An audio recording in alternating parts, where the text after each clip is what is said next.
Welcome to the No More Late Fees podcast. I'm Danielle. And I'm Jackie. And we're just two best friends and ex-Blockbuster employees rewatching some of the best and worst movies from the late 90s and early 2000s. This week, we're hanging out in Andy's room with our pal and toy enthusiast, Matt of RetroToyEnvy. Welcome, Matt. What's up, everyone? Hi. I'm so glad that we're doing this episode. And if you guys haven't checked out our trailer with Matt and got to find out what our top 5 favorite toys were from our childhood, you need to just press pause and go back and listen because it's a fun little trailer. And we're going to have some fun bonus clips from this movie. 100%.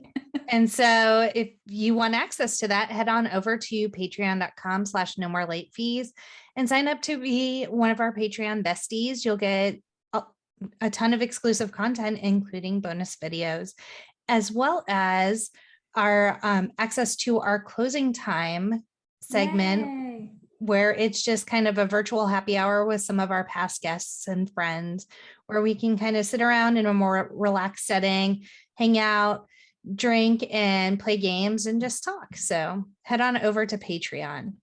Yeah, our first one is coming up pretty soon. I'm very excited about it. I am too. And remember to find us on all of our socials at No More Late Fees, because this week we are reminiscing on some of our favorite childhood toys.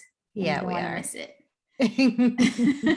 We're going to be pulling out some pictures. Like I already told my mom to pull out the albums. So you're going to see some retro Danielle and Jackie 100% on social this week. Yep. So what if your toys came to life when you left them on their own? That's the premise of the 1995 Pixar movie Toy Story. Drama ensues when the balance of the delicate hierarchy of Andy's toys and their leader Woody is disrupted by the new action figure Buzz Lightyear. Even worse, the arrogant Buzz thinks he's a real spaceman on a mission to return to his home planet. When Andy's family moves to a new house, Woody and Buzz must escape the clutches of the headed to prison neighbor Sid Phillips and reunite with their boy Andy. Toy Story stars Tom Hanks, Tim Allen, Don Rickles, Jim Varney, Wallace, Shawn, John Ratzenberger, Annie Potts, John Morris, and Erik von Detten. The screenplay is by Joss Whedon, Andrew Stanton, Joel Cohen, and Alex Sokolow. The music is by Randy Newman, and it is directed by John Lasseter, and you can watch it on Disney+. But before we start, let's get into our ratings rewind. So, you know the drill. Before we get into any movie, we'll reveal the rating our Y2K versions of ourselves would give. Then at the end, we'll see if our current selves agree with our initial rating. Our scale consists of would buy it again. The best would play on repeat. 5-day rental. Would watch again. 2-day rental. Okay, but nothing to write home about. Same-day rental. Find it under Sid's bed because it's trash. I was like, oh, please let her say something about Sid. And we had our ESPN moment. So yay. All right, Matt, what is your Y2K rating of Toy Story? So my Y2K rating would definitely be would buy it again. The best would play it on repeat. Because that's exactly what I did.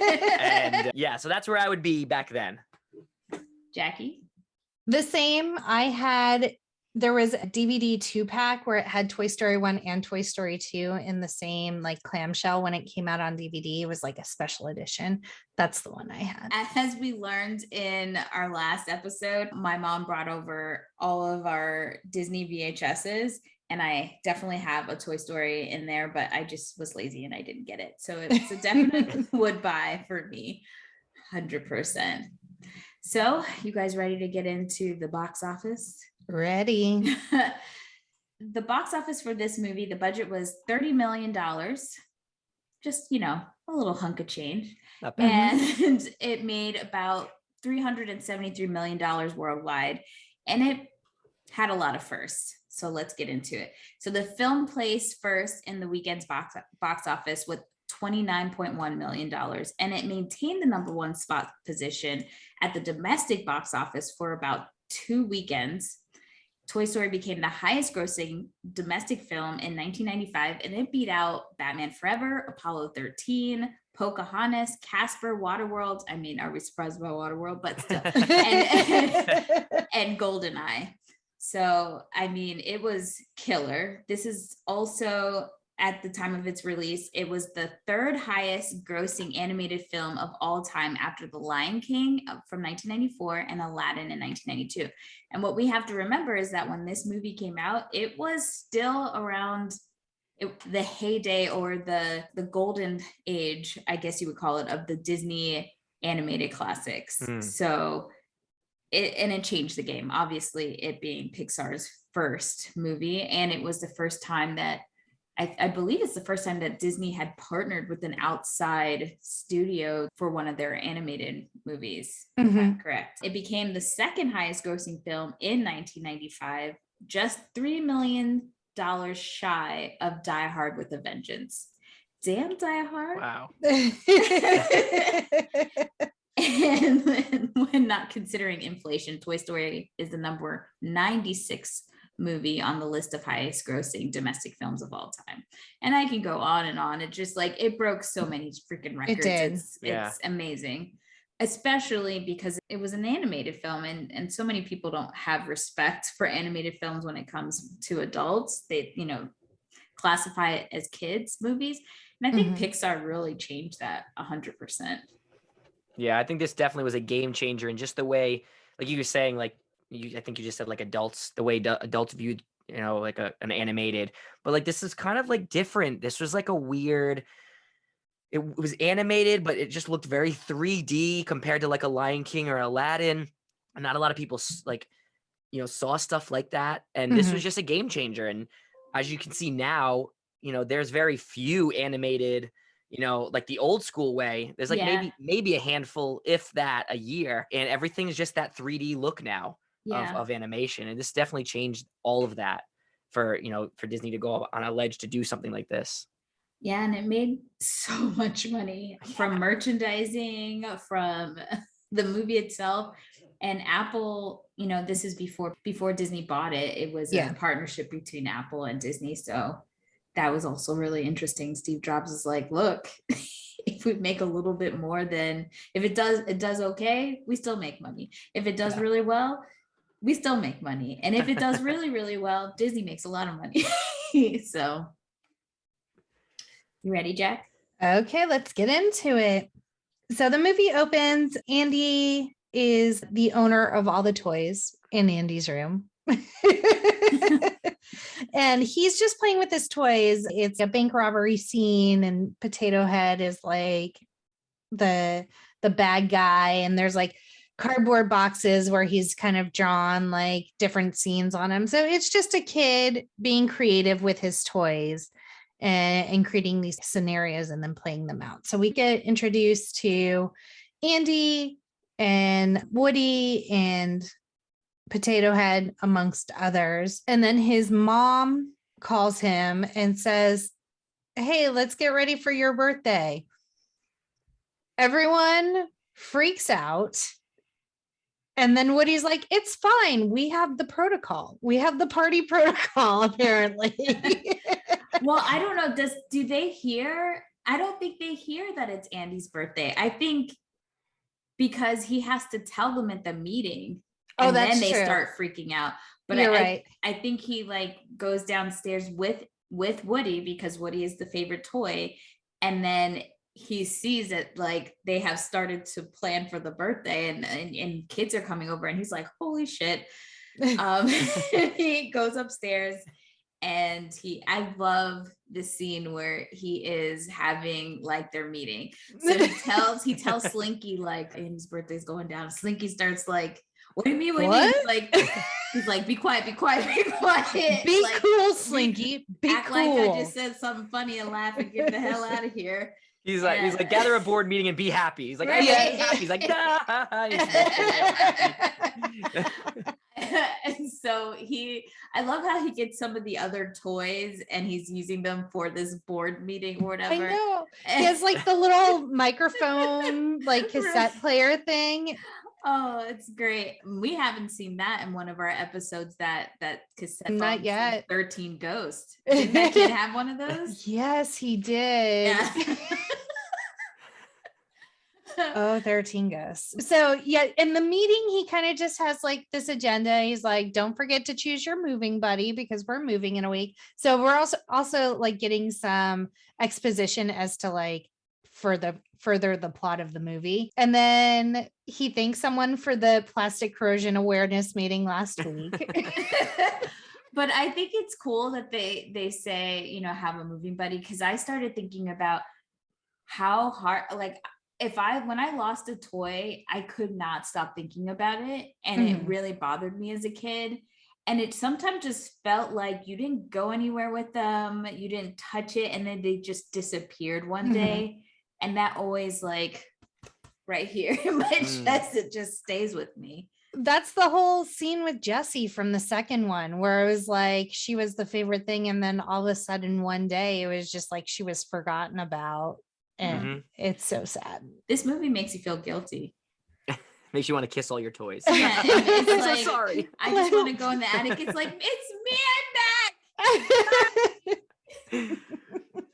So, and then like Woody's kind of like going over all this stuff, and he's like, oh, and by the way, Andy's birthday party is today. And and everyone freaks out.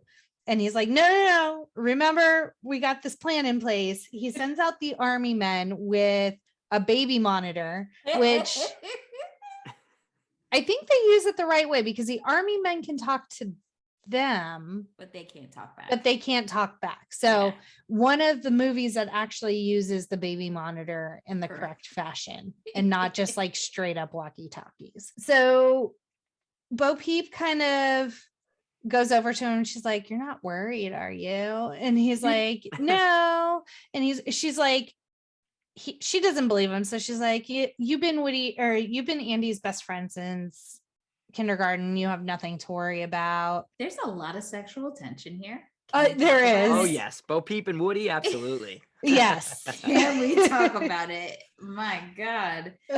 Is this where she gives him a bunch of kisses, or is that it later? That's towards the end, I think. Okay. Yeah, that's towards the end when he comes back. But now it's just like heavy flirting. Yeah. Yeah. She's like, hey, sailor. Yeah. And so now all of the toys are kind of just at the window watching kids arrive and trying to figure out what's in the boxes. Yeah, they're like, oh, a little one, that's fine. And then he turns around and it's like a big long box. Slinky lost his mind when that happened, when it was like that extremely long box, because he's like, I don't think it's Slinky, ain't nobody buying him another Slinky. You already got one, and you're not going to be stretched out in a box. That's a fishing pole. That's the only thing he could be. And Rex is having a full-on anxiety attack. He is my anxiety manifested into a toy. Rex is the prototype for, is it anxiety from Inside Out? Yes. Yeah, like that is just Rex in a different body. It's cool how they set up all the characters so you can kind of know what they're gonna be throughout the movie. Like you think like a big dinosaur, it's gonna be like a tough guy, and it's not. It's the most worrisome one out of all of them. Exactly. I love how they do that. They kind of like catch you off guard. Oh, dinosaur? Yeah, he's gonna be the biggest wuss out of them all. Yeah. And like Ham is super sarcastic, and Mr. Potato Head is just like a Debbie Downer about everything. Like they have very specific traits, and Slinky's just ride or die Woody. Like he's just like, this is my best buddy right here. Until he's not. I'm gonna talk about it later. Okay, that's fine. We'll get into it. I just feel like he got on the Buzz Lightyear train real fast. That's true. I hear some anger in the voice. This is personal. I like, loyalty is big for me. You know, if we pour together. If we outcast together. Not this, I'm gonna help with the spaceship. Like, yeah. I'm upset. I got words. So the army men are trying to get downstairs to hide in the plant so they can report back to what presents Andy gets. Well, they hear mom coming, and so they all have to like freeze and play dead. And mom doesn't see him, and one of the army men doesn't make it. And mom steps on him, and they're like continuing, and he's all broken, and his little like plank that he like moves on is all like up in the air, and he's like, go on without me. And like, this is very heavy very soon into this movie. No, if you've never stepped on one, those things hurt. Other than Legos, those things hurt. So I just like how they played on, like, yeah, these things hurt when you step on them. We're going to make a joke on how the army man feels when it gets stepped on. Exactly, yes. And I love how it's like, never leaving a man behind or whatever, and just like grabbing him. It's like, oh my God. That's what Slinky needed to do with Woody. Loyalty. Yeah. So now Andy's opening gifts. Mr. Potato Head is real hot for a Mrs. Potato Head. He's horny as fuck. He needs to stop. He's a hot potato. I never thought of that. He's a hot potato. I like that. So they're like reporting back, and it's all pretty benign stuff. And then the army men go, it's bed sheets. And Mr. Potato Head's like, or no, was it Ham who's like, who invited that kid? Yeah, Like, that was Ham, yeah. He did get, look, Andy got some pretty shitty gifts. Yeah, no, like nothing cool. That's what I wrote. I said because after everything's done, it was like a board game and some other like random stuff. And I literally wrote it, they're really excited that all of Andy's gifts suck. But mom pulled a Christine. Wait, Yes, we she got did. one more gift. And wouldn't you know, it's a rocket ship with Buzz Lightyear in it. But the radio who gets super excited? Someone got really nervous. Rex. Rex, he's shaking it. And then he knocks the batteries out. Like there's gonna be another dinosaur. Like it's the people who should not be worrying who are like freaking out. But I will say, if a kid has one dinosaur, he has like 30, or he or she has 30 dinosaurs. Right. Like he should have had by now. But it Yeah. means that someone just gave him a one-off. He's not into dinosaurs. So Exactly. it was somebody who didn't know him. So you have nothing to be worried He about. got bed sheets, Danielle. These kids did not know what Andy wanted. And the kids were super excited. The army men were like, oh, they're all going crazy. Like they were hyping it up. They knew it Yes. wasn't like a bad toy. Exactly. And them putting the batteries in. No, Plus the means other positive, minus means negative. It's like, oh, that's what that means. I think that's where I learned what that meant. Yeah. Positive minus means negative. Makes sense. Toy Story out here teaching children That's life right. skills. Teaching adults, because clearly I'm still learning from this movie. So all of a sudden they hear like the kids charging upstairs, or I think the army men over the walkie-talkie or the baby monitor, they're like, they're coming. And so everyone like drops and they charge in, and Andy flings Woody off the bed. Like Disrespect. the Mhm. audacity. Jeez. And so they set Buzz's box in the middle of the bed. It's shaped like a rocket ship. And then mom calls and it's like, it's time for cake. And so then all the kids go storming back out of the room. Who's the mom, Jackie? Aunt Jackie from Roseanne. Lori Metcalf, but I never call her that. She's just Aunt Jackie. our whole Scream 2 episode is Jackie just calling her Aunt Jackie, which Yeah. is hilarious. I'm like, Aunt Jackie showed up again as a reporter. There she is. So the kids storm out, and now all the other toys are like trying to figure out what the hell's on the bed, and then they realize that Woody is on the floor. And he's brushing it off like it's nothing. It's like, Yeah, it's no nothing. big I'm deal. good, I'm Fine. good. It was got a mistake. And someone says, you've been replaced. I'm like, It's Mr. Potato Head. He is the biggest hater in this movie. I don't think He I ever really is. noticed, but he does not like Woody. mm-mm. He is enjoying his fall from grace 100%. Maybe. Was he? I mean, he just needed a Mrs. Potato Head to mellow him out. So what you're So. saying is he needs to get laid. So. You need to mash them potatoes. Yes. Oh my God, it took a turn. And Woody is trying to be like, no, it's fine. We need to welcome this new toy. Everyone's welcome in Andy's room, because Woody has never been threatened. Never. So he's just like, I don't know what y'all are freaking out about. I'm still going to be head of the bed with Andy.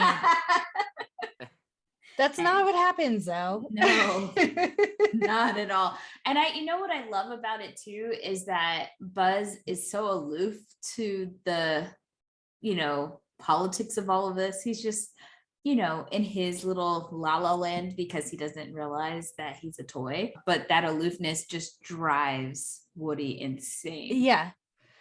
Like Woody's trying to get through to him, like, you were a toy, and Buzz is like, I need the thermal adhesive to fix my rocket ship. What were you gonna say, Matt? No, it's just like he's not even trying to be the cool toy. No. He's just trying to get back in his rocket ship and go home. And he's just, by doing that, it's just like, oh yeah, I got lasers. Yeah, I got wings. It's like, he's just being him. He just thinks he's completely a spaceman. Mm-hmm. And I love when at this point he's saying all this stuff, and you could tell Woody's like, bitch, no, you are a toy. And he full on goes, he's like, I'm not a toy, I'm gonna go fly. Watch me. And he does like this whole thing. It's just the arrogance of it makes it actually happen, which I think is hilarious. The chances of that theatrics. happening, luck was on his side that day. It was. Because this movie could have been done right there. But luck was on his side, and it brought the movie where it needed to be. But yeah, that was the cool scene. Definitely a cool scene. And if we hadn't mentioned yet, Woody is voiced by Tom Hanks, which was Pixar's only choice for Woody. Yep. And then Buzz Lightyear, they actually approached Billy Crystal about playing Buzz, but he turned it down, and then he regretted it. And so then he was Mike Wazowski later on. And if you haven't checked out our Monsters Inc. episode, you should. We talk a lot about that whole scenario, but how Billy actually got the role. So it's kind of cool. And Tim Allen voices Buzz Lightyear, and he was kind of at the height of his popularity with Home Improvement. And there's actually an homage we'll get to later. And didn't he do the Santa Claus at this point too? I think so, yeah. Yeah. So, I mean, it's weird that Disney didn't think of him when he had already been in it. He was already part of one of Disney's other movie franchises. I guess it wasn't a franchise yet completely.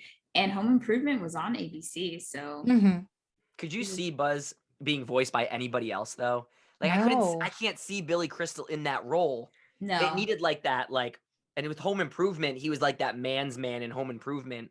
I think Buzz needed that like cockiness. He needed that, like, not trying to be cocky, but he had that about him. Like he wasn't doing it on purpose, but he just was like that spaceman. I know what I know, and I need to go where I need to go. And that's what Tim Allen brought. He brought the audacity of a man. Yeah. He did. And Billy would not have played that. You're right. Mike Wazowski is right up his alley. Yeah. I could see Woody as Billy. Yeah. I don't think I could see Buzz. But I think it works out because Woody can be like the straight man but then he can go way off. He'll have like an anxiety, like, and the way his arms, like his voice just represents that, while Buzz can be over the top but also like steely and cool at the same time. So I have a hard time watching the new Buzz Lightyear trailer, and I love, like, Chris Evans, top of my list. Yummy. But like trying to hear anyone but Tim Allen voice any version of Buzz Lightyear, I can't. And I know what they're doing with it and why they're like, it's a new voice, but I'm just like, it's not Buzz though. I haven't really watched. I just hear Chris Evans, and then I'm just fine with it. That's fair too. So now that he's flown and come back, and the entire Andy's room is like full of, he can And Woody's like, what the hell's happening? So that's where we're at. Everyone's very impressed. And so then they do, sorry, I'm trying to catch up. Oh, and it's in the scene where he calls him Lightyear, which I'm like surprised that like that was in a Disney movie, but it makes more sense that Pixar wasn't actually like owned by Disney. Cause I'm like, usually aside from like a couple of movies, they refrain from like alcohol and smoking and stuff like that. So I don't know. This is what gets me, because now that we can look back, we see all of these like hidden things that they did in the other Disney animated movies. And I was like, they were some dirty people over there. I still have This my is Little true, Mermaid too. with the dicks on the castle. Yeah. that should have been your number one, Danielle. My most prized possession. I did love the Little Mermaid. So now it's kind of like a montage. Saddest montage. Yeah. So sad. That one got me. That still gets me when I watch it. Yes. Well, and just before the montage, Bo Peep's like, I found my moving buddy. I'm like, Bo Peep, you She's stepping just out getting on up. She women? gets around. She's like the Another. next person. You know what, Bo Peep, you're right, because I mentally checked that because I was still mad at Slinky. I totally forgot about this chick. You being so you're not a hoe, but you're doing some hoe activity right now. She wants the top dog, and I think that's what it is. She wants the Yeah. alpha male and the alpha toy. Wow, Bo Peep. Wow. The man in power. And to think in Toy Story 4, we coming to look for your ass, you know? Tragic. So now is the saddest montage ever. We see posters come down and Buzz Lightyear posters go up. Sheets change. Maybe the bedding he got was the Buzz Lightyear bedding. We see all of his drawings are now Covered over of Woody. Buzz. And then we see him playing make-believe with all his toys again, but now Woody's the bad guy and Buzz is the hero that comes in and saves sucks. the day.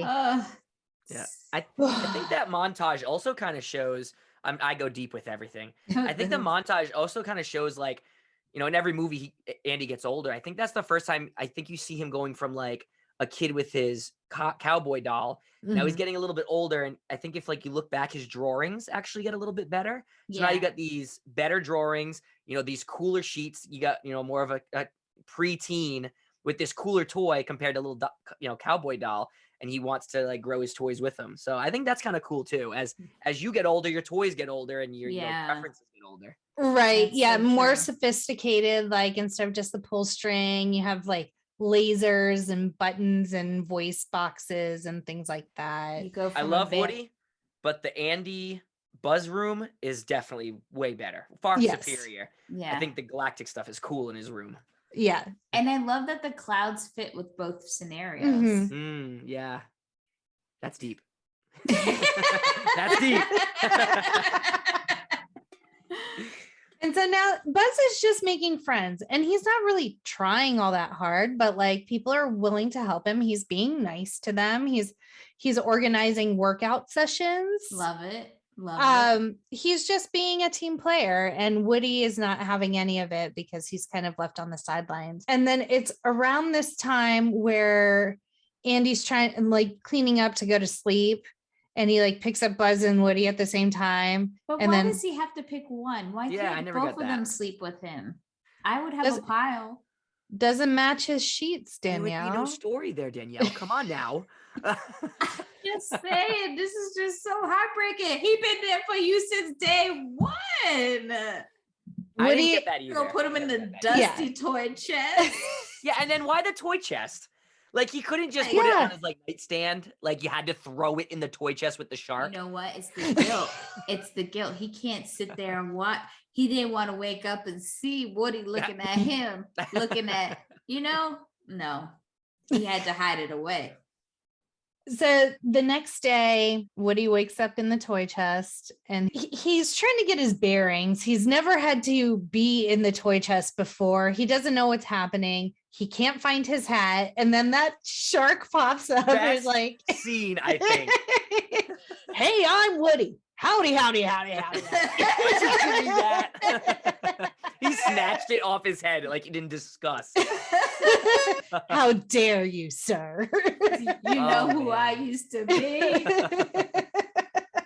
And then oh man, Woody crawls out of the toy box and Buzz is like, oh, that gentleman has marked me, or I can't even remember what he says. He's got But Andy on his foot now. He does have Andy on his foot. And then Woody looks at his foot and like I think it's the N that's backwards because Andy has had him for so long, like he was still learning how to write his name correctly. And Buzz's is like a lot neater, and Woody's is all scuffed because it's been there for a long time. So Woody's definitely having some envy, some feelings, some retro toy envy.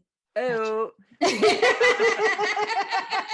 that's the secret word of the day. I feel like we should all be taking shots right now. Take a shot every time we say toy, Woody, Buzz. You'll be buzzed at the end of this episode. You won't be buzzed. You'll be on the floor. You'll be Woody wasted after this episode. And so, t-shirt. Woody wasted. Woody wasted. Okay. Sometimes they just come to us. And it's at this point, like Bo Peep could see how distraught Woody is. And so she's trying to give him a pep talk. And she's like, you'll always have a special place. Oh yeah, bitch. What about your movie buddy? I need you to get out of my keep Woody face. on the back burner. Come on now. Securing the back burner just in case. He's in the glass case now. Damn. That's what that is. Damn. He's the Woody in Woody just in case. That's right. Sorry. Okay. But Potato Head rolls by as Bo Peep is like, you always have a special place. And Potato Head's literally just like, yeah, in the attic, and like keeps walking. I'm like, those drive-by burns, Potato Head. Really? Don't kick a man while he's down. Okay. That's what he does best. He takes his leg off and just like bonk him on the head with it. Remember we were talking about like now that we're older. Didn't Mr. Potato Head take his lips off and put it on the back of him? Yeah. I didn't get that when I was younger, but now, like I think when I was older, I watched, I was like, that means kiss my ass. Like, so creative. Yeah. A kid's not gonna know. Oh no. And it comes back later to where they're playing Battleship, and it's almost like strip Battleship because every time Potato Head loses, he has to like give Ham one of his body parts. I never understood that. Now I have to watch that scene again. Now Woody just can't take it anymore. After Potato Head cuts him deep, he's just like goes and he's just threatening Buzz. He's like, you need to get like learn your place, and I am Andy's favorite, and we're not playing these games anymore, and you're a toy. Like, we're not playing around anymore. And Buzz is just like, I don't know what you're talking about, and I don't care. And then Woody taps his little button and his helmet flies open. And it is dramatic. Buzz is like gasping for air and is like, how dare you? And there's like, oh, I guess this air is compatible with the same as my planet. And Woody's just like, come on, dude. He's so upset. He's standing there. He's like, he's letting him be dramatic. He's like, really, dude? Do we still think this? Exactly. Yeah. Like for me, that would be the turning point. Like, oh, like things that have been told to me have been a lie. He's having cognitive dissonance right now. He is constantly changing his thought process to make what he believes continue to exist until It's obviously, you know, Mrs. can't Ness. anymore. I love Mrs. Ness. We'll talk again. And so now, as this is going on, they hear this like sadistic laughter from outside the window. And Buzz is like, who is that? And they're like, that Sid, he essentially tortures toys. And Buzz is like, that happy child? And He's no happy child. No. And that happy child has a Combat Carl, which is like a G.I. Joe strapped to a bottle rocket, and he launches it and it like explodes in poor Combat Can Carl. we call child services because his mother, he asked his mother at one point for matches. Where are they? And she's like totally fine with it. She sees that he's like a pathological psycho and she does nothing. And he's bullying the crap out of his sister. Like, oh yeah, he is a menace. So in Toy Story, the part of Danielle will be played by Jackie. Because the only thing I really saw wrong with Sid was him fighting with his sister, which you could kind of chalk up to like sibling rivalry and stuff like that. My sister and I fought a lot.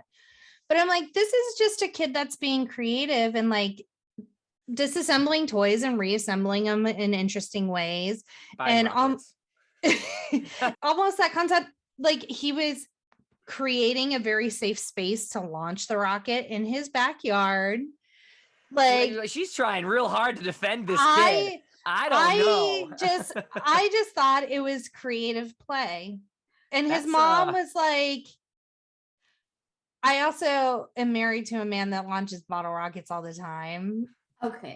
Okay. Oh, this explains a little. You married Sid. but Ken is not malicious, and that is the problem. This kid is malicious.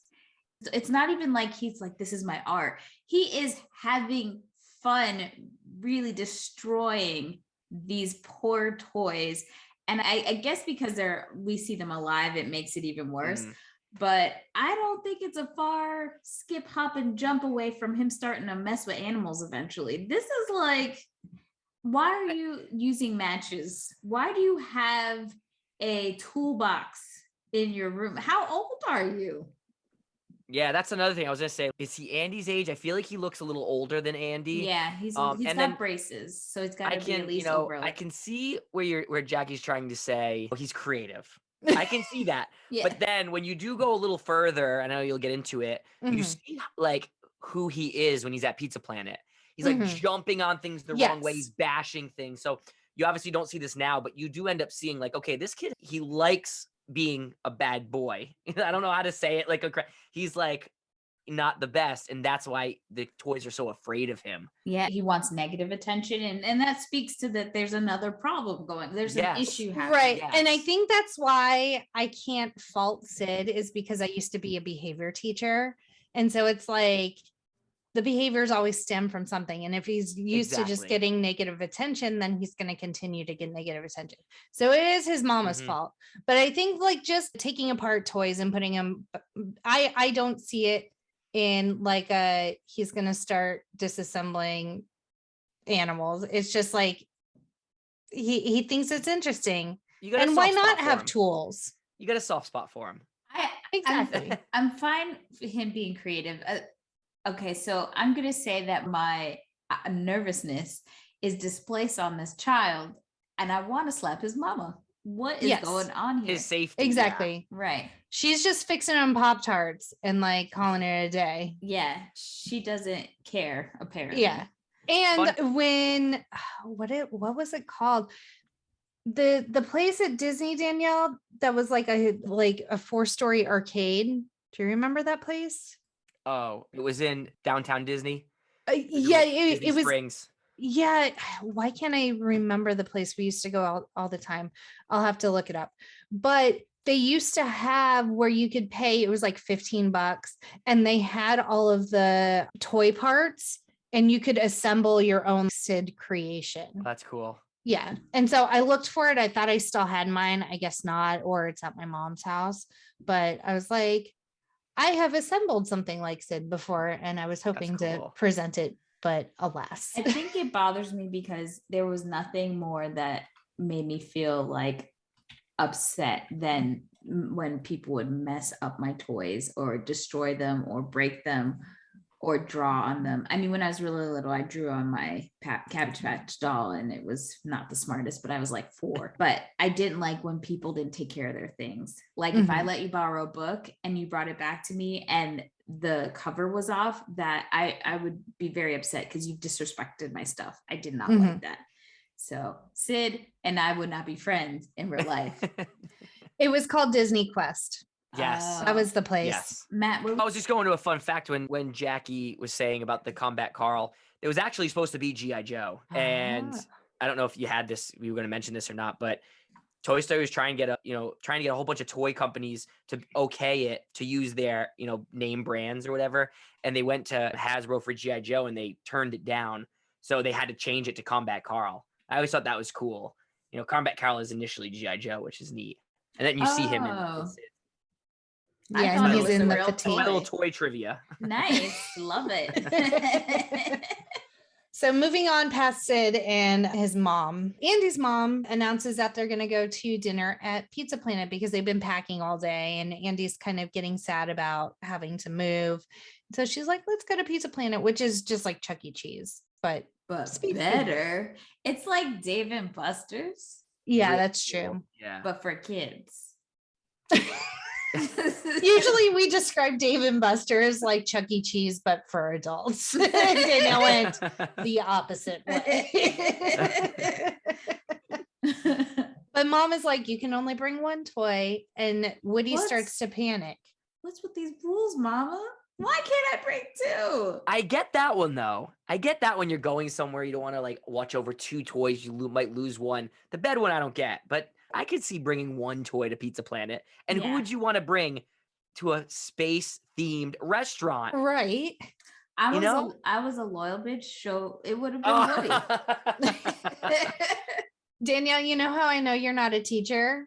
Because you asked why they couldn't bring 2 toys. It's really, this is how you know I don't have children. Yeah. You know what? It's true, because like I would definitely not want Christian and Serena to bring stuff, because then they would lose it and then I wouldn't hear the end of it. Fun fact, I am a high school teacher. Oh, are you? I get the teaching. I get the trust me, I completely get it. So as Woody's contemplating his life choices, he's like, is Andy going to bring me to the 8-ball? And it's like, don't count on it. So he kind of like chucks the 8-ball and it rolls behind the dresser, and he comes up with an idea like, hey, if I can get Buzz near the like crack between the dresser and the wall, I can kind of knock into him and accidentally knock him down there, and then Andy will take me instead because he can't find Buzz. I don't condone this behavior. As much as I think he's getting the raw end of this deal, I don't condone him trying to knock out his competition this way. Not nice. Yeah. Although I probably would do it. Well, and I think he was like, oh, he'll just be down there for a little while, like we'll help him get out, and then I can claim I was just like, I stumbled into him, it was an accident, but then I got to go to Pizza Planet. So that doesn't go according to plan. Buzz does not fall in the crack, and instead he kind of stumbles, the cork board on the wall falls, push pins are falling all around him, and all of a sudden it's an homage to Indiana Jones and Raiders of the Lost Ark. And so then a globe is rolling after him and he's having to run out of the way, and he falls out the window. I blame this on Andy's mom, because how the hell do you have 2 young children in that room and you have the window wide open and you don't have something there to make sure they don't. Right. Oh, so we just letting Buzz in the house? Oh, that good AC's getting out? Like, none of this is working for me. So I blame her for that one. And Woody doesn't want to implicate himself, so he uses the RC car actually to knock into Buzz. And so after Buzz falls out the window, RC narcs on him. He's like, Woody did it. It was on purpose. It wasn't me. There's that loyalty. There's that loyalty. Right out the window. He's definitely literally not a ride or die. And so where are we now? Oh, the rest of the toys immediately turn on him. After RC is like, it was Woody. He did it on purpose. He drove me into Buzz. All the toys are like, you're a murderer. Like they don't even ask for Woody's side. He's trying to like come up with some story and stuff. And like, you're dead to us now. Jesus. But then while they're kind of having that exchange, Andy, you can hear Andy coming up the stairs to choose his toy. And so they all have to play dead. I have a quick question. Sorry. If Buzz doesn't think he's a toy, how does he know that he has to go into toy mode when Andy's around? I don't know. That's a good point. He's behaving as the natives do. Exactly. Oh, okay. The area, that's what they do. So he's trying to adapt. That's the best I'm gonna give right there. All right. All right. When Sorry, in Rome. continue. That was what I was thinking about while watching this time around. And so now Andy can't find Buzz, obviously. So he grabs Woody. They're on their way to Pizza Planet. The next scene is the toys trying to use the barrel of monkeys to rescue Buzz out of the bushes. Which they don't know that Buzz has actually jumped onto the car. And so he is with Andy and Woody and the mom going to Pizza Planet. So they're just randomly yelling at the bushes like, it's okay, Buzz, help is on the way. And at one point, like the bushes are moving and it's Whiskers the cat, and they're very upset. So I noticed a couple of things driving to the gas station, which is the next scene. Number one, the baby in the car seat is in the front seat facing forward. Not supposed to do that. And so I looked up the law when the laws changed, and I couldn't find a definitive answer, I think, because states like changed the laws at different times. It wasn't a federal thing. And so what the general consensus was around 2017 was when a lot of like in the backseat facing backward was put into place. So that dates this movie because I'm like 2017. I feel like that's really recent. Wow. Right. That's wow. I think it was like a guidance, and then people weren't following it. So then they had to do like a mandate. Wow.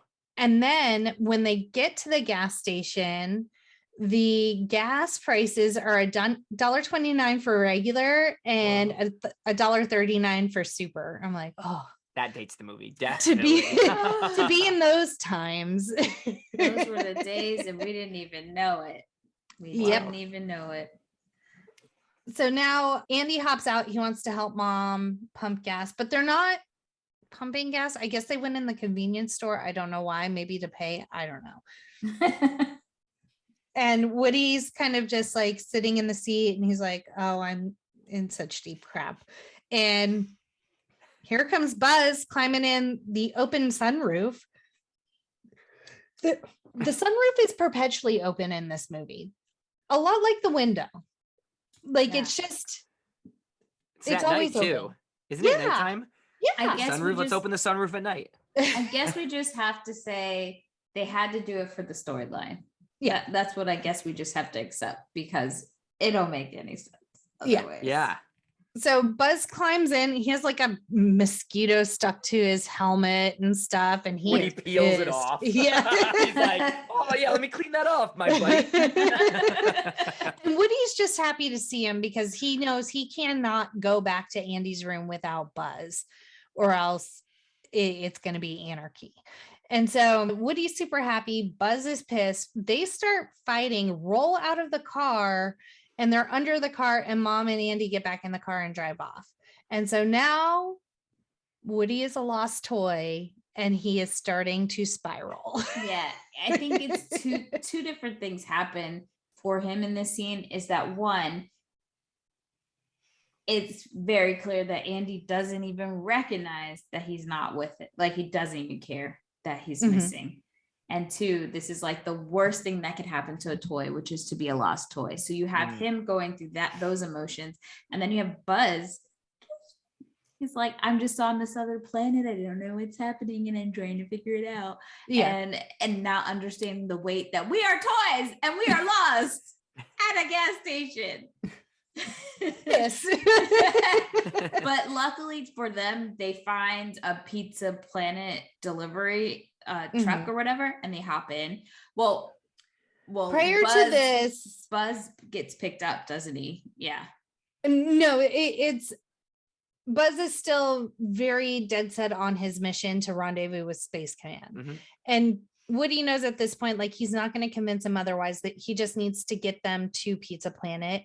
So he points out the Pizza Planet truck with like the little neon thing on top. And he's like, look, that will take us to a docking station and you can find a ship to go to Space Command. And Buzz is like, yes, let's do that. And so they're getting in and Woody's just trying to climb into the bed of the truck. And Buzz is like, no, there are no safety harnesses.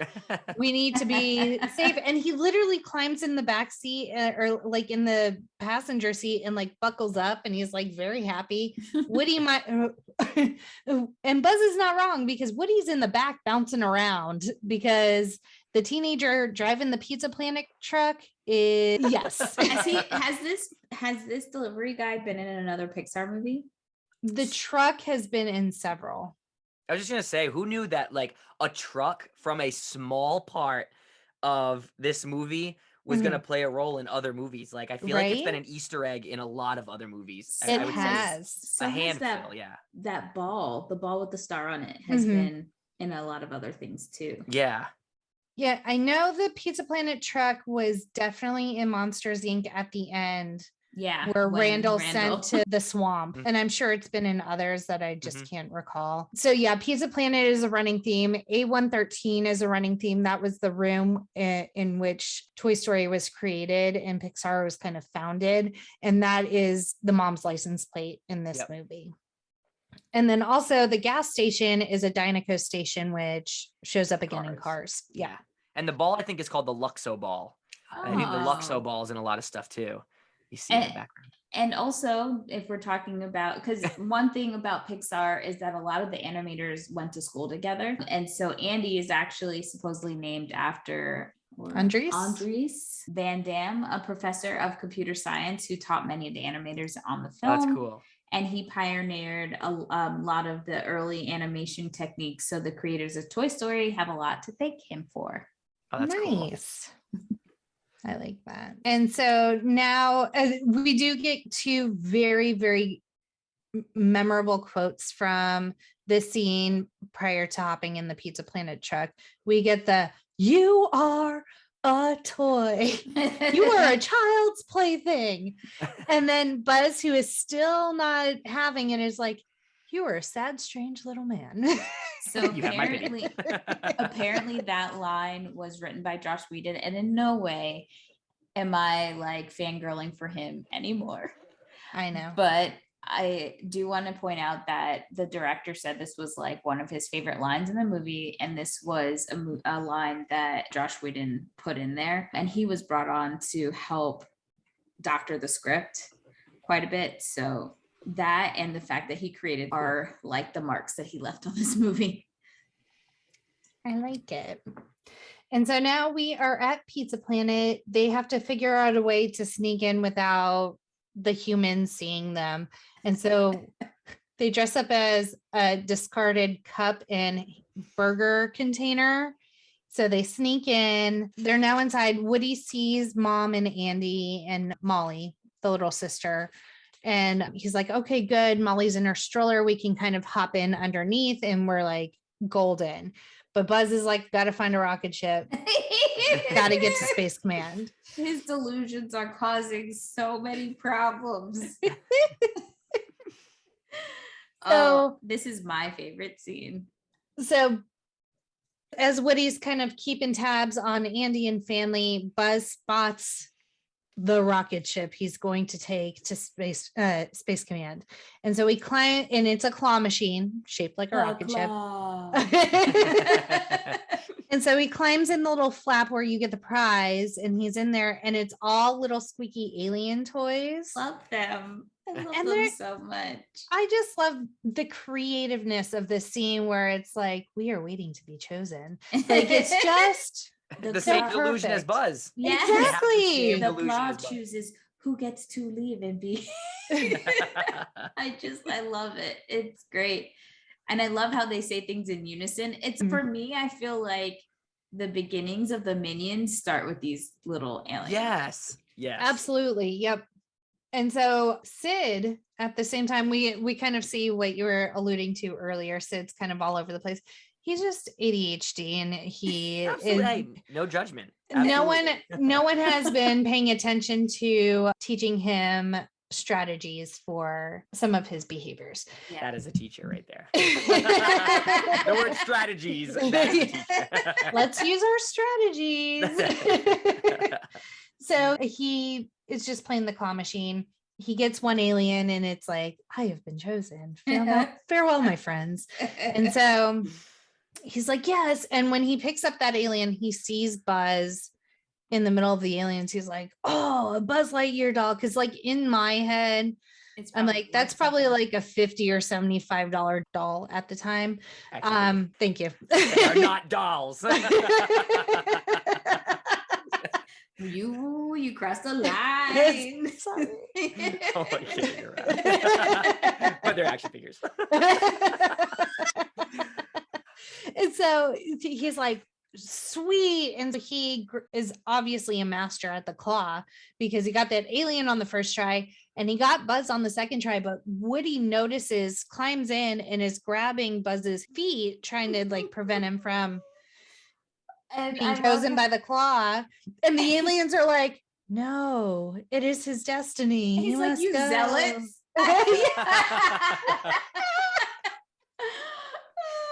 And so then he gets Buzz and Andy and Woody, because Woody is holding on, can't lose Buzz. And now they're headed to hell. Yes. So now Sid is headed home. He takes the alien and tosses it to his dog, Scud. And we are introduced to Hannah, who is Sid's little sister. And he's not very nice to her. She a little crazy too, though. I'm gonna say it. Yeah. I mean, Maybe crazy is not the best word. She a little damaged as well. yeah, she has some coping mechanisms, let's say. She made him. You are really good. I just want to say that, Jackie. You got the way with the words. Oh, thank you. They may not be healthy coping mechanisms, but she really doesn't have much guidance at home, it seems. No, but I bet you she'll be able to make a mean Pop-Tart one day. Mhm. So Sid comes in, he snatches Hannah's doll right out of her hands, which not cool, Sid. Like, if you bring home your own toys and destroy them and put them back together, whatever, don't be stealing Hannah's. You get 2 brand new toys to disassemble. Don't be And messing what with hers. he does next is he gets COVID prepared with his mask and I thought that too. I'm like, ooh, he got an N95 mask. and those are not easy to get. And he's about to do surgery. Mm-hmm. Poor And toy. Buzz goes, I don't believe that man has ever been to medical school.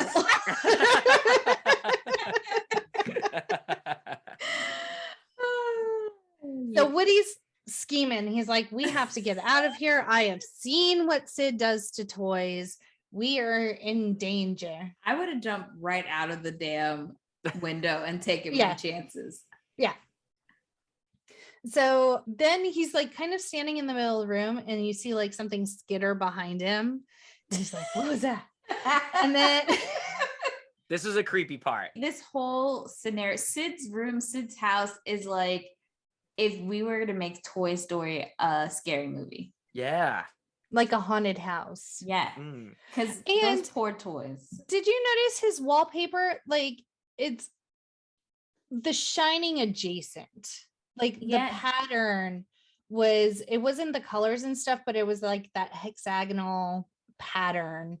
I was like, this feels familiar. And it's also got like almost the neon, like he has black lights in there. It's super weird. Mhm. But I do have to say that maybe Sid is traumatized because we know from doing the Monsters Inc. episode that one of the rooms that Randall goes to traumatize is Sid's room. Mm-hmm. And so I'm wondering if having some weird lizard monster thing come fuck you up as a child is going to make you a little, I got to see what everything insides look like kind of situation. So I know that I'm safe. Yeah. It could have. Just saying. Explains a lot. Explains a lot. Yeah. So Woody now hears noises. He's holding a flashlight, so he uses it to look under the bed, and it's all of these like mutant toys that have been like the X-Men. They are.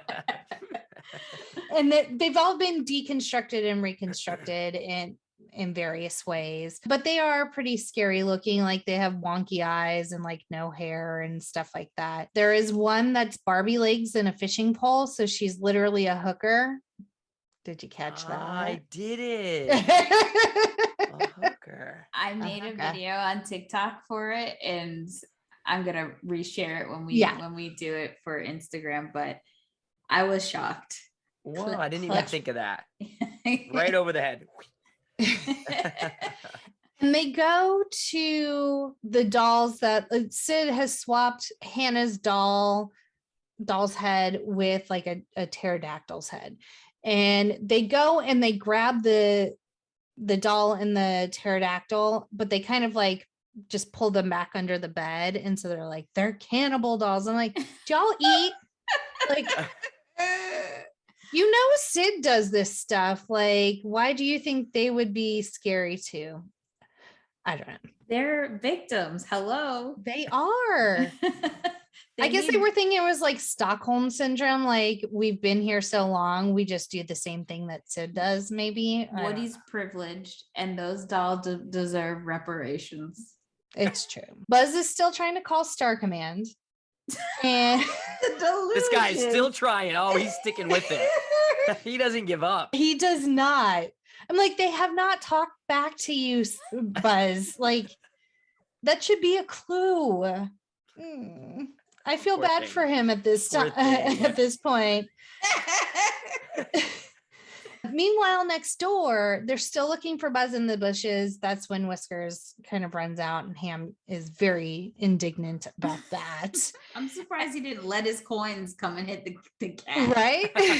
Like, just like. And now Andy is looking for Woody. They've just arrived home, and now Woody's not even in the car. And his mom's like, you just misplace stuff all the time. I'm sure they're around here somewhere, which is like what every mom says when kids can't find things. Right.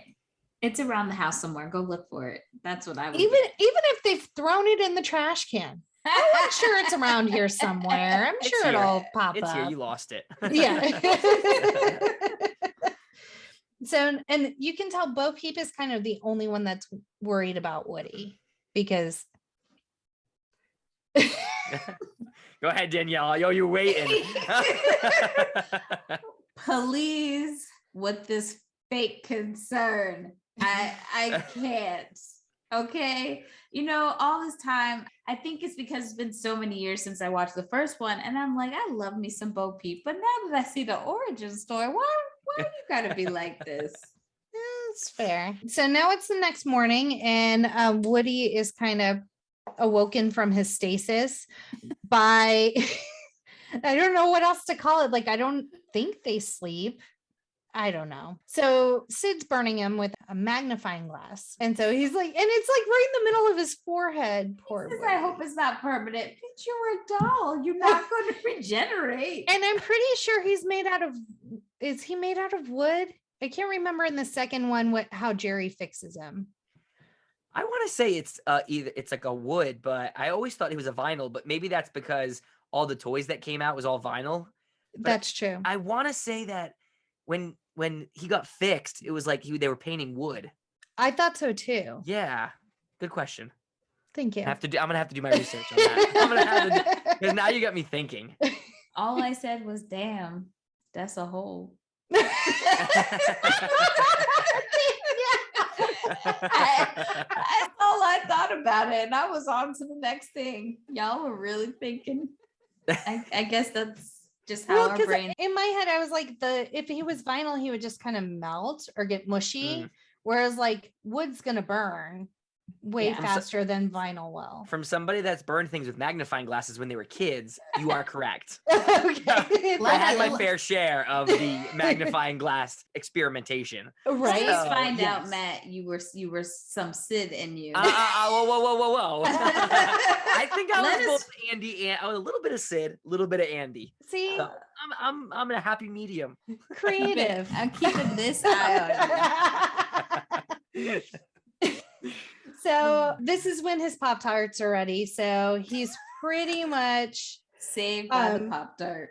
Exactly. And now the Franken toys are coming out again.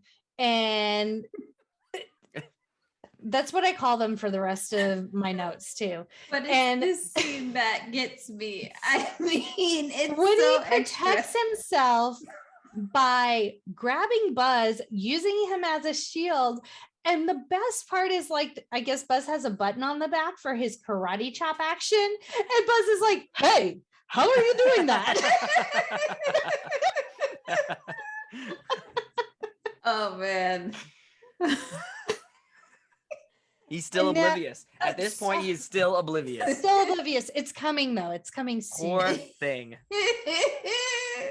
And so Woody notices that the door is open. Sid is distracted by his Pop-Tarts. And so he wants to get away from the Franken toys. And so he starts to run downstairs, but Scud is sleeping on the landing. So he's like trying to figure out how to get past the dog to like somehow get out of the house. And Buzz comes out and he's like, what are you doing? And so he kind of gets Woody and he's like doing all of his like this away type thing and doing like tuck and rolls to get to the next hallway and doorway and stuff.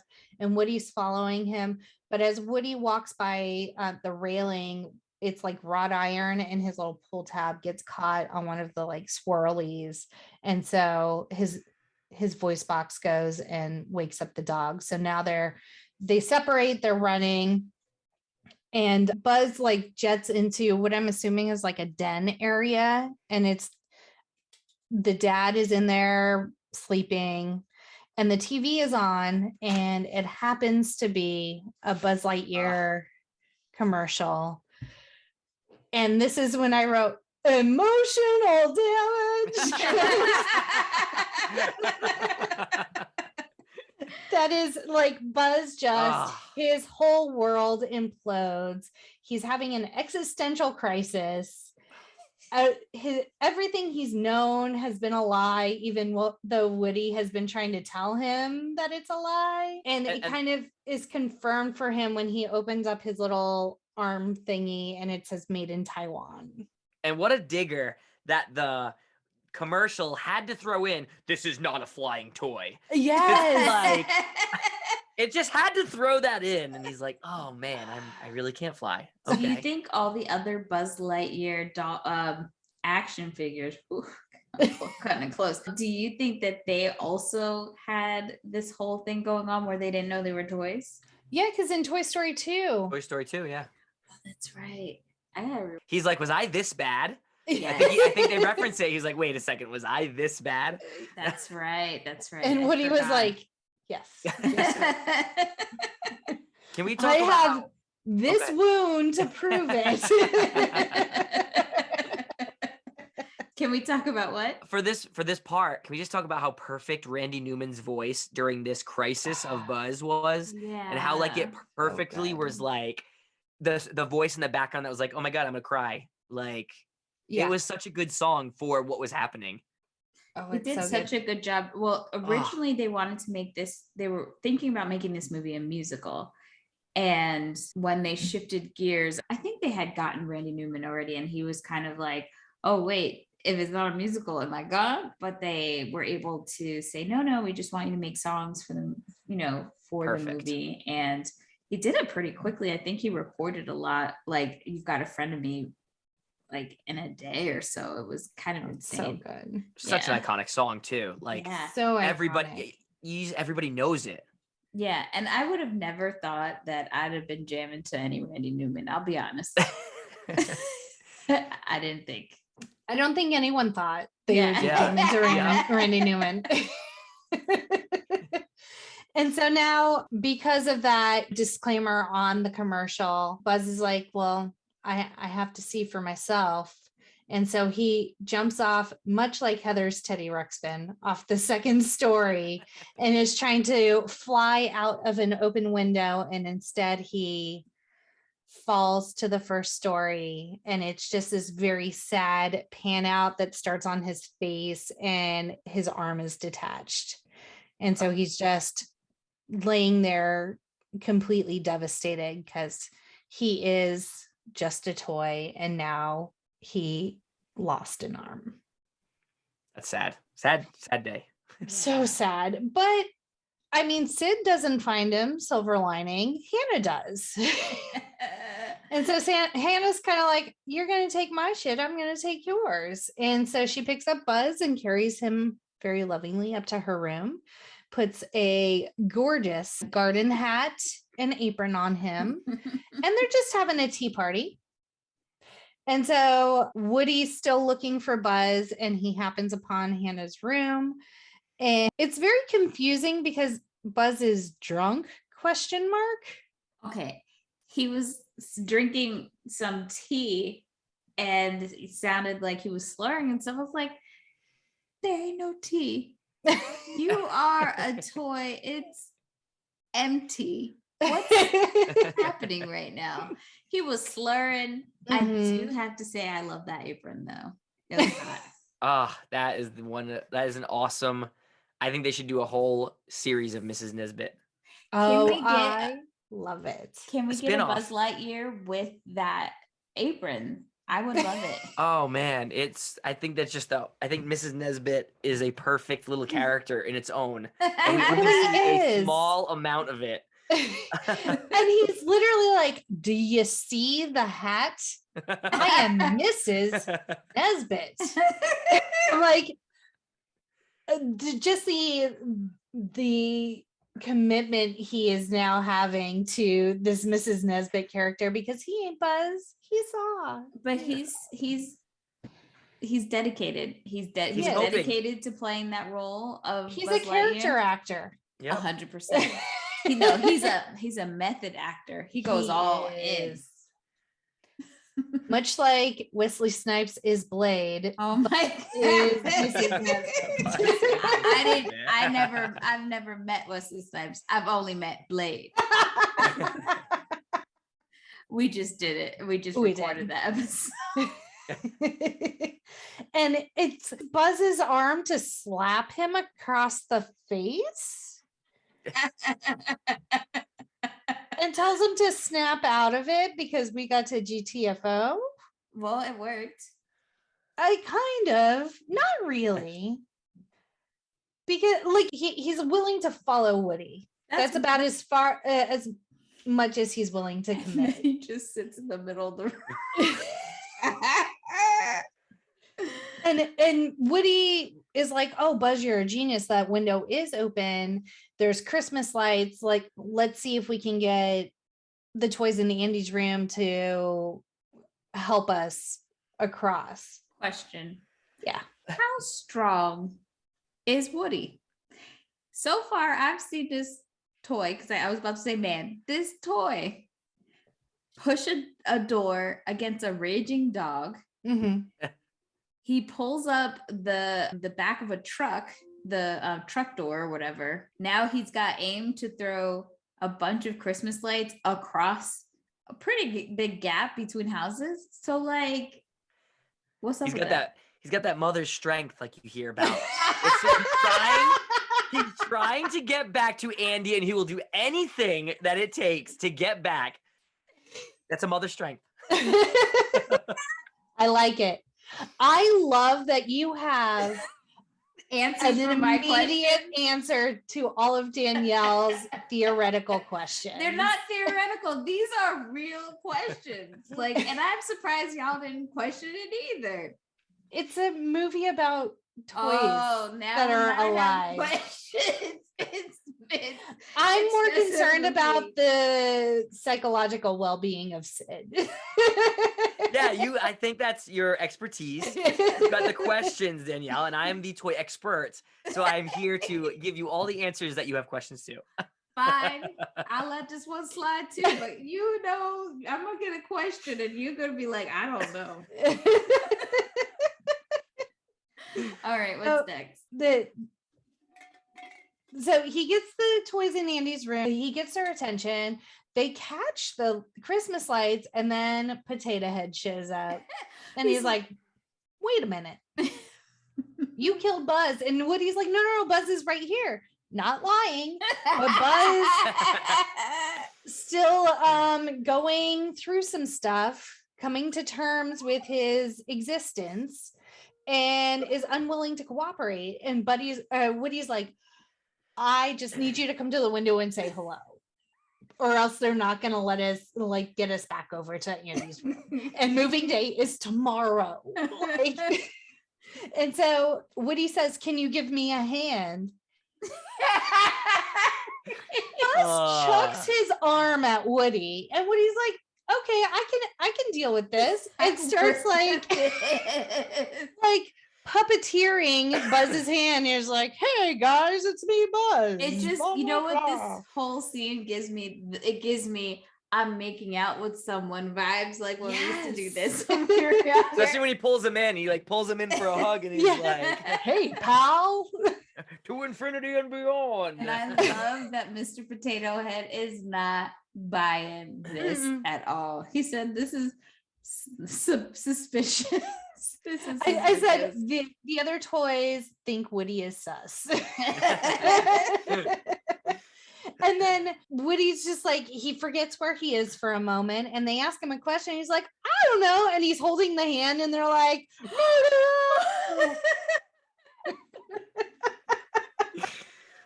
And then Danielle's girl Bo Peep is like, oh, Woody. Like after just thinking you murdered a toy, oh, Woody. That's all she's got.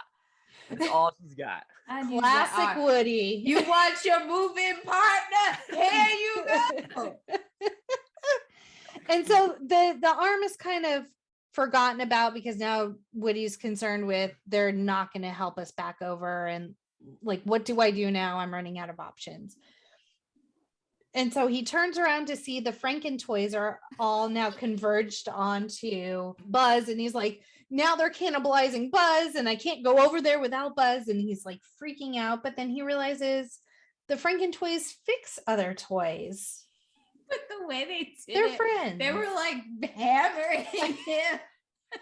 You got to do what you got to do to put that arm back in the socket. And all of a sudden, then Buzz is like, he's renewed a little bit after getting his arm back in, but not enough to go run and hide when Sid comes back in. And I love this scene with Woody because he puts himself in his own jail under a milk carton or crate, milk crate. Yeah. And Sid comes in and he's ready for a new project because he just got a new rocket in, and he pulls the milk crate looking because he's like, where's that weak doll at? He calls him a doll.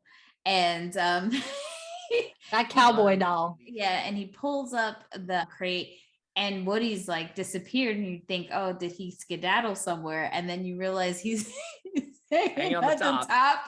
He's turned into Spider-Man. Right. He's just like, but unbeknownst to Woody now, like that actually puts Buzz in a really dire situation, because he's like, okay, next best thing.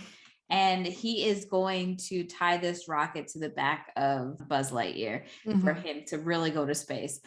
But the problem for him is that it rains. Thank God. Thank God for Buzz. It gives the toys more time to figure out a new plan. And Woody at this point has said, look, we need your help, to all the scared toys that have been all messed up.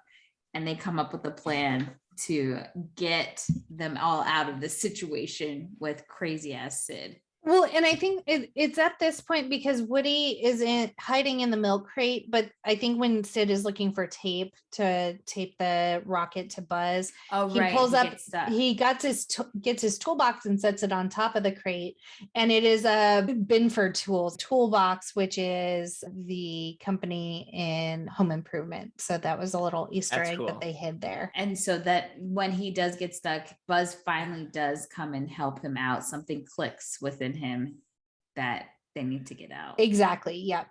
I actually had this toy as a kid. It was a toy that came with Buzz Lightyear. It was like a 5-6 inch figure, and it came with the big one. That was what the rocket was called. And it came with the big one it came separately, but it attached to Buzz's back. Oh. And you could set him up like he is in the movie. So that was one toy I do remember having. And the rocket was way smaller. I just wanted that giant rocket. It was such a cool concept of tying a toy to a rocket and then sending it up in space. Yeah. But yeah, it was a cool toy. Very cool toy. So then they come up with this entire plan. Mm-hmm. So they have a lot of layers to this plan too, right? They're going to get all of them out. They've got to distract the sister, get the dog outside, and then they've got to hide and hide from Sid and be able to get downstairs undetected. So I don't know which doll or toy this was, that deformed doll. I felt like it was one of those, the Stretch Armstrong.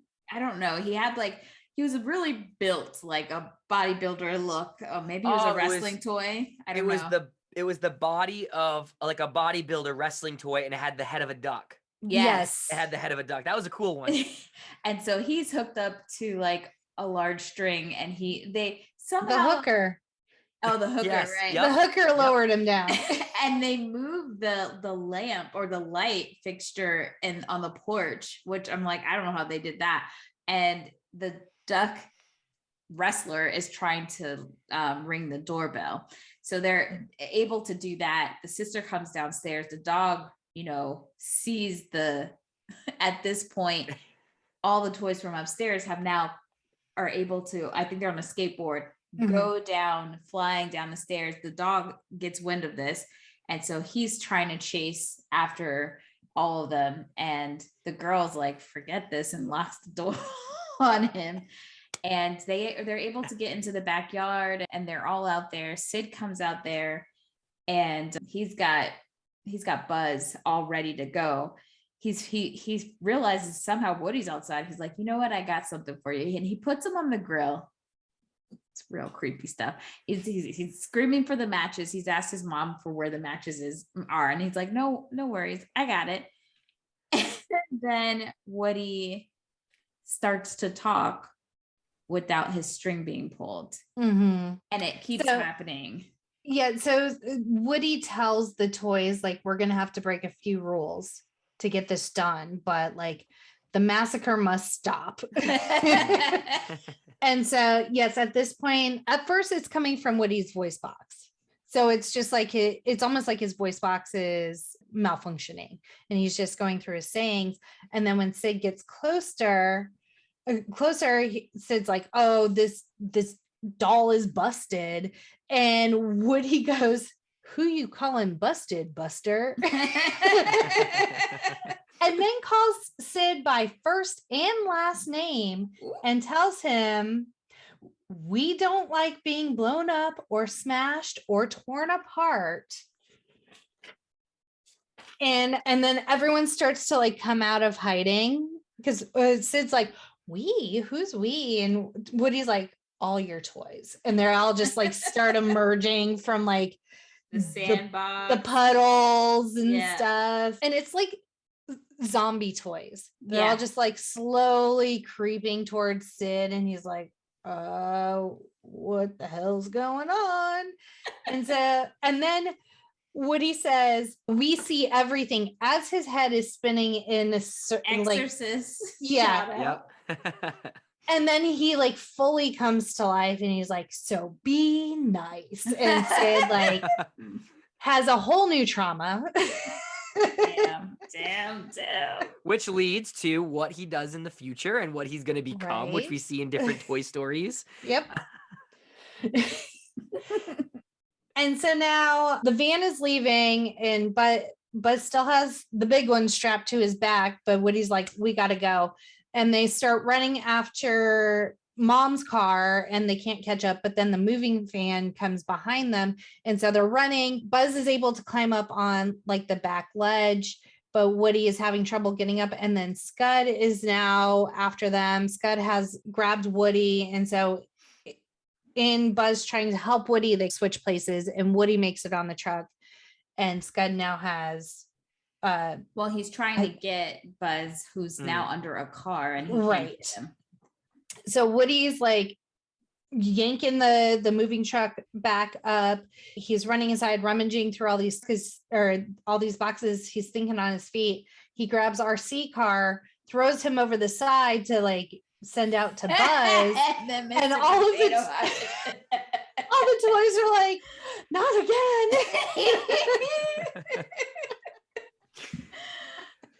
And so Woody's just hyper focused on saving Buzz. He doesn't have time to explain to them what's going on. All of the toys are essentially like grabbing Woody and like tossing him, and he's still like trying to drive RC, now blind and stuff.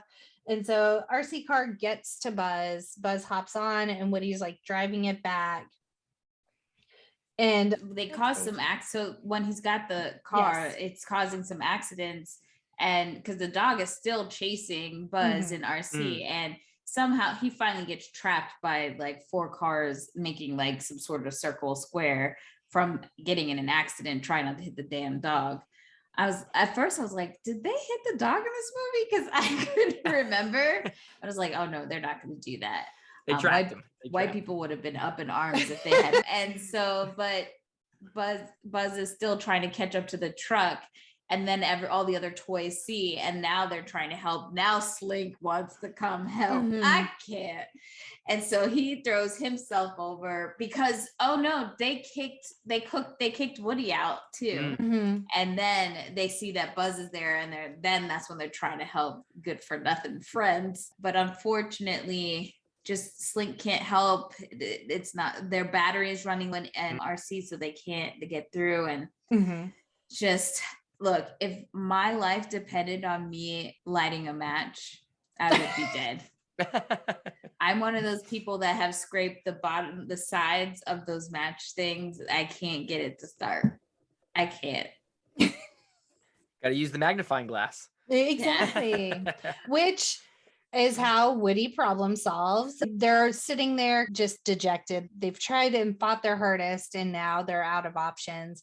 But Woody's hand starts burning, and he realizes that Buzz's helmet acts as a magnifying glass. And so he's like, oh, well, that's an easy solution. And positions Buzz in a way that it lights the fuse on the big one. And so it's Buzz taken off with the rocket strapped to his back, holding Woody, who's holding RC. And so they're heading towards the van, but Woody's like, rockets explode, so we didn't think this through. And so they get near enough to the van where they throw RC back inside, but then they start heading up because the rocket's about to explode. And Buzz, at the last second, opens his wings, which cuts the tape and allows the rocket to go up and explode. Yeah, exactly.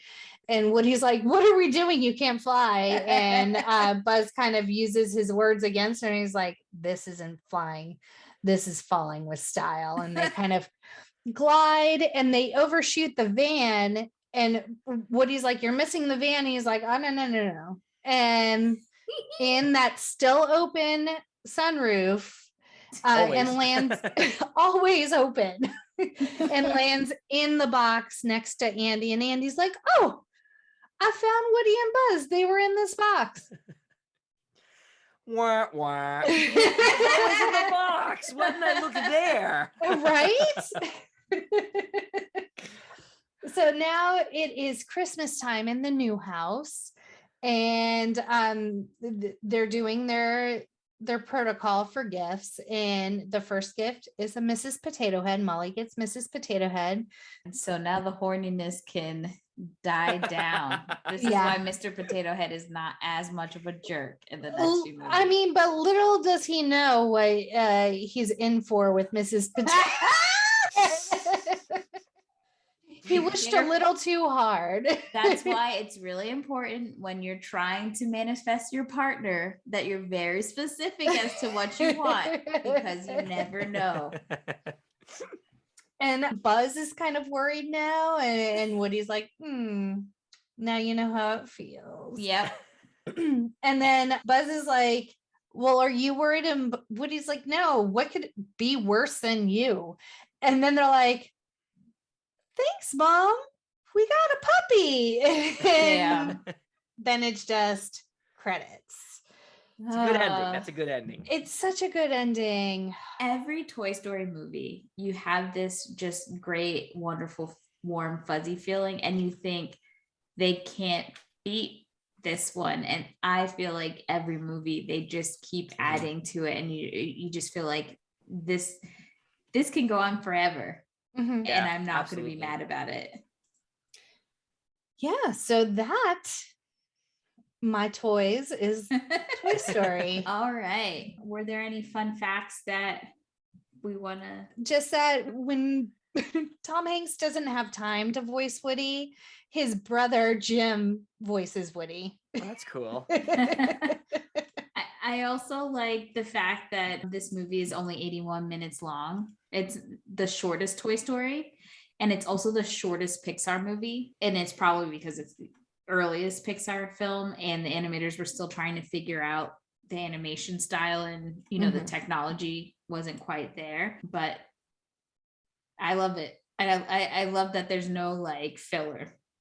Sometimes you get those movies and you're just like, I have a couple. So I guess the scene at Andy's birthday party, when they were doing the movie, it was really expensive to make the characters.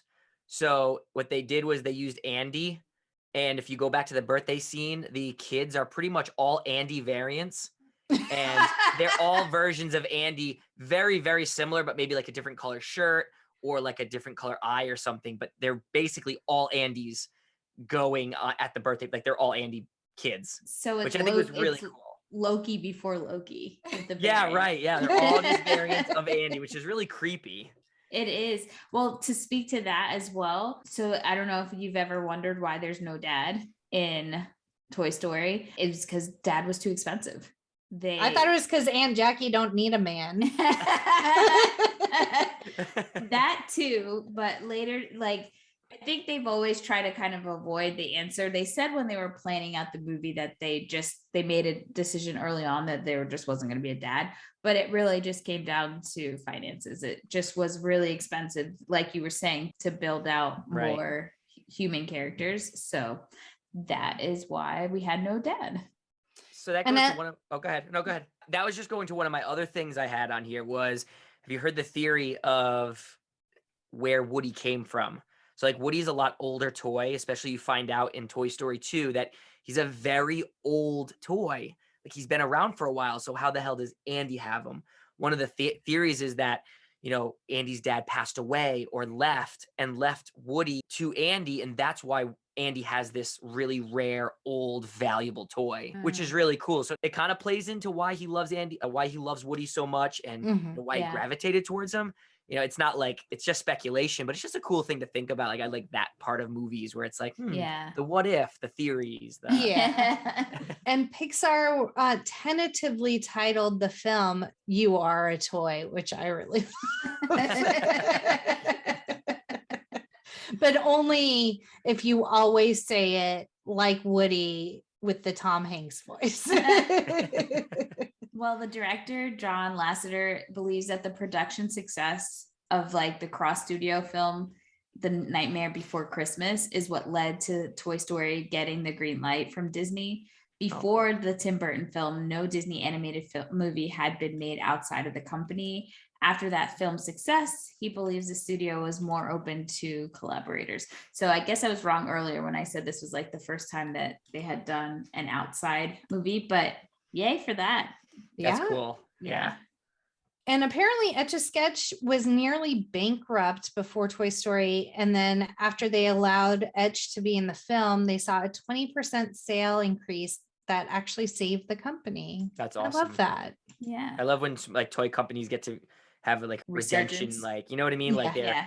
they redeemed like their like dying business because of something. So that was really cool. That is cool. Another little toy tidbit, when we were talking about them getting saved from the van, when they were watching Woody and Buzz come up on the RC car, they were using Lenny, the binoculars. That's actually a rare toy. So one of the first full size or like movie accurate Lennies was from the Disney on Ice, and Disney on Ice released a Lenny that was kind of like a movie accurate size, and that actually is a pretty rare toy. It goes for like 90 to like $100 if you can find it, because they didn't really release it in stores. They only released it on the Disney on Ice tour. That's so I just throw my toy info there. So if you guys have one at home or know someone and you want to steal it, then a lot of those weird Toy Story toys that's where the money's at if you're looking to collect or to resell. It's not Woody, it's not Buzz. Sure, they have their expensive ones, but another one is the weightlifter in Andy's room. He has like a weird like top like a top cut, and he's like a big buff guy. If you can even find him, he goes for thousands of dollars. Wow. Those like awkward, weird, obscure toys are the ones that people try to find. That's interesting. And of course, the name Buzz Lightyear is a tribute to astronaut Buzz Aldrin. Yeah, they were going to go a totally different direction with both characters. I think Woody was initially going to be a puppet, a marionette or something creepy. A ventriloquist dummy. Yes, thank you. Are you calling me a dummy? But they decided to nix that because it's usually associated with like scary movies, and they didn't want that. And thank the Lord, because I would have been scared if Woody was a ventriloquist. Which is kind of like Toy Story 4. I think his name's Vin or something like that. But how creepy are those the marionette or ventriloquist dolls? So like, creepy, and creepy. So was the villain in that movie. She really got me the creeps. All right. Well, Matt, before we give our ratings, why don't you tell everybody again how they can find you on social? Sweet. It's RetroToyEnvy.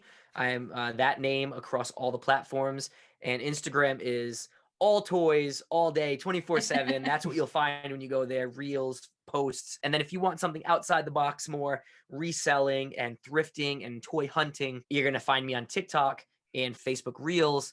And that's where you're going to see all my thrifting, yard selling, flea market, generic hunting in general, which is really cool. And if you're listening to this and you have some questions, please, I try to get answers to every inbox I get, every comment I try to respond to. I just really overall want to help people that are trying to do what I'm doing. So I enjoy answering your questions. So please reach out.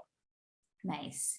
And as always, you guys can reach out to us at No More Late Fees on Instagram, Facebook, TikTok, Twitter, and YouTube with any questions, hot takes, feedback, any of that good stuff. All right, Matt, I'm going to start with you. Present day rating of Toy Story. So present day rating, I think it's going to be the 5-day. I think I would go to a 5-day rental. Now that I'm older, I could have obviously watched it over and over again, but I feel like this is something I don't want to watch over and over again, because I do like the way it makes me feel when I watch it every so often. And unfortunately, with all the new animation, now that I watch it, it does look dated, which stinks. It has nothing to do with how I feel about the movie, but it does look a little dated compared to like a Toy Story 4. So I think I would bring it down to a 5-day rental. I could watch it over again. I don't want to abuse the feeling it makes me feel. So I kind of want to watch it every so often, so I can enjoy it every time and not get sick of it. Gotcha. That's fair. Jackie? I'll do 5-day as well. I spoke to it on our Monsters Inc. episode that I feel like Toy Story 2 is the far superior Toy Story, in my opinion. So I'll give it a 5-day as well. I still would buy it. Would buy it again. It's just, this movie sometimes ends up coming, the different Toy Stories usually come out. I think this one came out in November, so it was close to Thanksgiving. But I think the third and the fourth ones came out in June. So it's always aligned with my birthday. So then it just makes it more, attachment. So yeah, 100%. Didn't you rank this as number one for the Pixar movies I within think I did too. I don't remember. Okay. But yeah, Nick was not happy with a lot of my rankings. No, he wasn't. And if you have any other hot takes, you can also reach out to us via our quick drop. Yes, you can hit us up at our quick drop 909-601 and MLF 909-601-6653. Call in, leave us a message. Anything you want to chat about, give us your opinions, your favorite toys when you were a child. If you remember the random toys that were our favorites, what your favorite Toy Story is, anything. And you can also leave a voicemail at our anchor.fm account, and you could be featured on a future episode. Thank you. Think more people should listen to this show. We do too. Leave us a 5-star review on Apple Podcasts. And if you're not sure how to do it, let's look at this week's review of the week. So this review is from Hudsy, and it is titled Fun with 6 exclamation points. And it says, funny, witty, intelligent, and sassy. Brian sounded hot. Bring him back. Brian, I don't know how, if this was you or your husband, but we love the energy. And we will always want you to come back on the show. Absolutely. If you haven't listened to our Crossroads episode, you should go listen to the episode and hear how hot Brian did not write this. It was definitely Tim. Okay. I love a supportive husband. Yes, absolutely. 100%. And as always, be kind and rewind. If you grew up on Disney Channel shows, music, websites, and DComs, the Time Machine is ready for you to take a journey back to those golden days. Join us as we talk the golden age of Disney Channel, the stars it introduced, and more. If it aired at 8/7 Central, it's fair game, baby.